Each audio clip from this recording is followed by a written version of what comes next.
제9장 다윗전에 사울이 온다. 성령의 새 역사가 있을 때마다 같은 분야에 교회가 시도한 성급한 운동이 따르고는 했다. 다윗이 있기 전에 주로 사울이 있다고 말할 수 있겠다. 이에는 각종 사역들, 운동들, 회복된 진리들이 포함된다.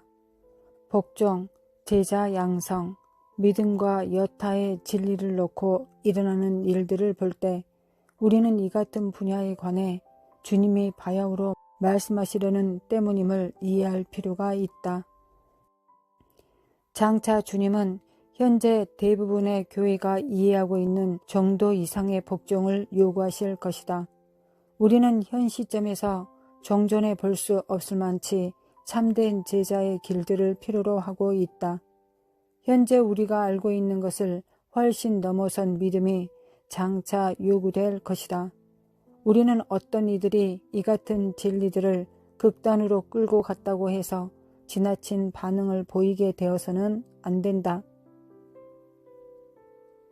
사울왕은 하나님에 의해 기름 부음을 받았으며 그가 실로 하나님의 뜻을 어느 정도 성취하였다.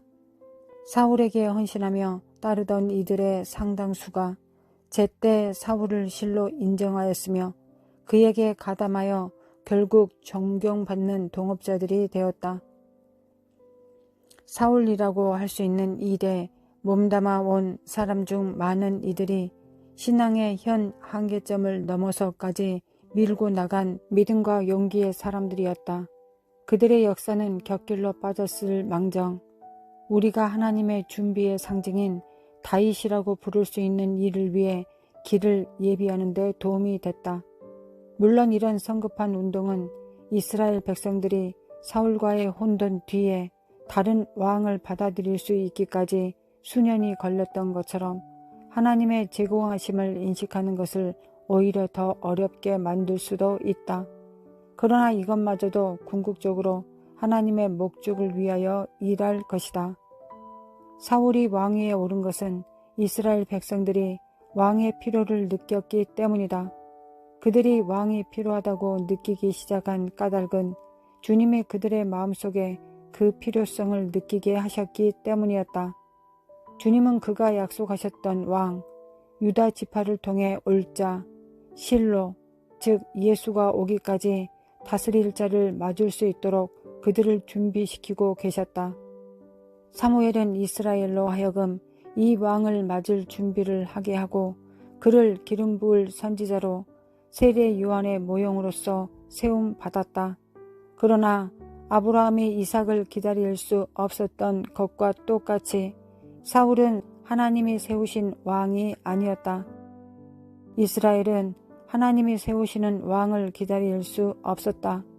사울은 사람이 세운 왕이지 하나님이 세우신 왕이 아니었다. 하나님이 세우실 왕은 아직 왕위에 오를 만큼 성숙하지 않았다. 마찬가지로 우리는 현재 알고 있는 진리로 인해 곁길로 빠질 수가 있다. 우리는 진리를 보며 그것이 필요한 것을 알며 그래서 때가 차기 전에 우리가 나서서 이를 이룩하려고 한다. 이스라엘은 성급함에 대한 값을 치렀다. 사울이 간 후 이스라엘이 하나님이 세운 참된 왕을 영접하는 데는 오랜 시간이 걸렸다. 주님이 교회에 회복해 주시는 대부분의 모든 진리도 마찬가지다. 인간들이 인간 노력에 불과한 일을 계속 조절해 내려 하기 전에 하나님이 마련하신 것을 기다릴 수 있는 예는 거의 없다. 하나님이 마련하신 것이 자리에 들어서기 전에 언제나 인간이 마련한 것이 죽어야만 하는 법이다. 다윗이 헤브론으로 옮겨가고 유다 부족으로부터 왕으로 추대를 받았지만 나머지 부족들의 인정을 받기까지는 7년이 걸렸다. 마찬가지로 하나님이 마련하신 것은 주로 전체 교회가 과거에 지나쳤던 부분을 잊어버리고 하나님의 목적에 온전히 들어오기 전에 교회의 부분에 의한 동안만 받아들여진다. 이 같은 일은 교회사를 통해 대체로 주기적인 반복을 보여왔다. 사울이 왕위에 있던 날에도 다윗을 주님이 세운 왕으로 인정했던 이들이 있었다. 이들은 이름 없고 비천한 굴 속에 있던 다윗에 가담했다. 다윗이 배척과 굴욕 또 환난을 통해 자신의 부르심과 권세에 대한 준비가 되었던 것과 똑같이 진리를 먼저 받고 또 비록 불의 시련이 와도 이를 붙들고 놓지 않는 이들 가운데서 하나님의 진리는 정화되는 것이다. 우리는 이 준비의 시간을 배척하지 않고 오히려 수용하고 최고로 활용하여야 할 것이다. 굴 속에 있던 다윗에 가담한 이들은 하나님의 진리를 먼저 받는 이들이 보통 그렇듯이 이스라엘 중에서 적응 못하던 낙오자들이었다. 그러나 굴 속이 그들을 다윗과 함께 변화시켰다. 그들은 이스라엘 역사상 가장 위대한 용사요 가장 신실한 지도자들이 되었던 것이다. 교회를 변화시키고 역사의 방향을 바꿔 놓은 위대한 진리들은 자기들만이 알아들을 신학 강론이라 하는 상아탑으로부터는 거의 나오지 않는다. 예언적인 진리를 전한 그릇들은 거의 언제나 영적인 동굴과 땅 속의 토굴 속에 살던 이름 없고 영적으로 세상과 맞지 않는 세상의 낙오자들이었다. 이는 끝날까지 진리로 계속될 것이다. 우리는 그리스도의 몸을 혼란에 빠뜨리는 듯이 보이는 교리들로 인해 실망할 필요가 없다. 인간의 교리들이 일어나 큰 혼란을 일으킬 때 우리는 그런 중에도 하나님의 진리가 이미 태어났으며 완전히 계시되도록 정해진 때까지 성숙할 것이라는 사실에 용기를 가질 수 있다. 여러 가지 다른 사울들이 우리로 하여금 보다 더 알고 감사하도록 도울 뿐일 것이다. 믿음, 제자 양성, 영적 권세, 하나님 나라, 그리고 하나됨. 이와 아울러 지금은 그리스도의 몸을 혼란에 빠뜨리고 있을 수도 있는 다른 많은 교리들에 관해 하나님으로부터 참된 계시가 오고 있다. 다른 것에 비해 키가 어깨 위로 더하도록 큰 것 같이 보이는 새 교훈에 미혹되지 말라. 그 같은 교리가 일어날 때는 충성스레 자기 양무리를 치고 있는 젊은 목자들이나 굴 속에 숨어있는 세상과 맞지 않는 낙오자들의 작은 무리들을 찾으라.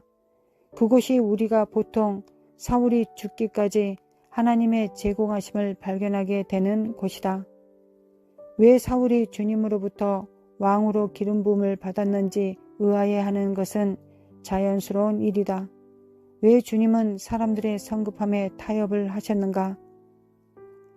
하나님은 그가 우리에게 하신 언약 때문에 비록 육체를 따라 한 일의 결실일지라도 우리의 씨를 축복하시리라는 것은 사실이다. 주님은 아브라함 때문에 육체를 따라 난 아들 이스마엘을 축복하사 큰 나라가 되게 하셨다. 우리가 신실치 않을 때라도 주님은 신실하다. 그러나 우리가 약속의 씨, 약속 있는 진리 또는 사역에 속하기를 원한다면 우리는 하나님으로부터 축복받는 것과 택함 받는 것을 구별을 할 줄 알아야 한다. 청함, 즉 부르심을 받은 자는 많되 택함을 입은 자는 적으니라. 오늘날 많은 사역기관들이 기름 부음과 축복은 받았으나 여전히 육신의 일에 지나지 않으며 하나님의 마음이 아니라 인간의 정신과 노력에서 기원한 것들이다.